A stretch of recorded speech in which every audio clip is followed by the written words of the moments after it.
జిల్లా కేంద్రం చేయాలని పునర్విభజన మొదలైనటువంటి దినం నుంచి జేఏసీ అనేటువంటిది ఏర్పాటు చేసుకుని వినూత్న రీతిలో రాష్ట్ర ప్రభుత్వానికి తెలియజేయాలనేటువంటి ఉద్దేశంతో ఎన్నో నిరసన కార్యక్రమం చేపట్టడం జరిగింది. అదేవిధంగా ప్రజాగర్జనకు పిలుపులు ఇవ్వడం జరిగింది.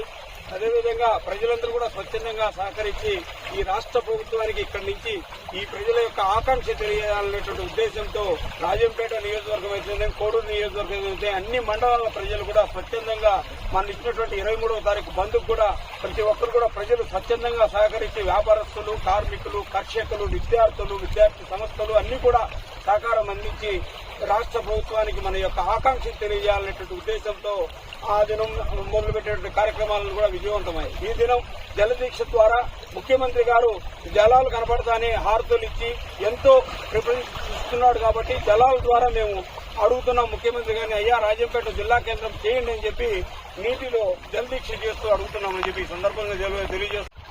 ఈ ప్రోగ్రాం చాలా విచిత్రంగా ఉంది, ఆశాస్పదంగా ఉంది, మేలుగా ఉంది.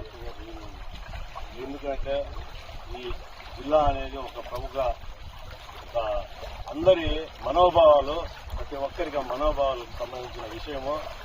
ఈ రాజంపేట నియోజకవర్గంలో, ఈ కోడూరు నియోజకవర్గంలో, అదేవిధంగా ఇక్కడ అన్ని వసతులు, నేషనల్ హైవే కానీ, రైల్వేస్ కానీ మొత్తం ఆల్రెడీ అందరం ప్రతి ఒక్కరిని చెప్తానే ఉన్నాము. మా చంద్రబాబు నాయుడు గారు, లోకేష్ గారు, పవన్ కళ్యాణ్ గారు దీని గురించి సానుకూలంగా స్పందిస్తారని, మేము అధికార పార్టీలో ఉన్నా కూడా ఇలాంటి కార్యక్రమాలు చేస్తున్నామంటే కేవలం మనోభావాలు, ఫ్యూచర్ లో అందరికీ భవిష్యత్తు ఉండాలా. రాజంపేట అనేది ఆర్డీఓ ఆఫీస్ కానీ అన్ని ఉన్నాయి, ఇక్కడ ప్రతి ఒక్కటి ఉంది. 99% ఉంది, ప్రతి ఒక్కటి ఉంది. వనరులు మొత్తం ఇది లేదని లేదు, ప్రతి ఒక్కటి ఉంది. మా ప్రోగ్రామ్ కి ఎమ్మెల్యే గారు శ్రీధర్ గారు రావడం చాలా చాలా మాకు కూడా సంతోషంగా ఉంది. ఆయన గవర్నర్ అపాయింట్మెంట్ తీసుకున్నాడంట, మాకు ఇప్పుడే తెలిసింది. నిజంగా ఆయన మేము కూడా కృతజ్ఞతలు తెలుసుకుంటున్నాము. ఈ రాజంపేట నియోజకవర్గం నుంచి ఈ జిల్లా అయిందంటే అందరికి కూడా చాలా చాలా భవిష్యత్తు అన్ని రకాలుగా బాగుంటుందని ఈ అవకాశం ఇచ్చిన దానికి నా మనసా వాటికి తీసుకుంటూ సెలవు.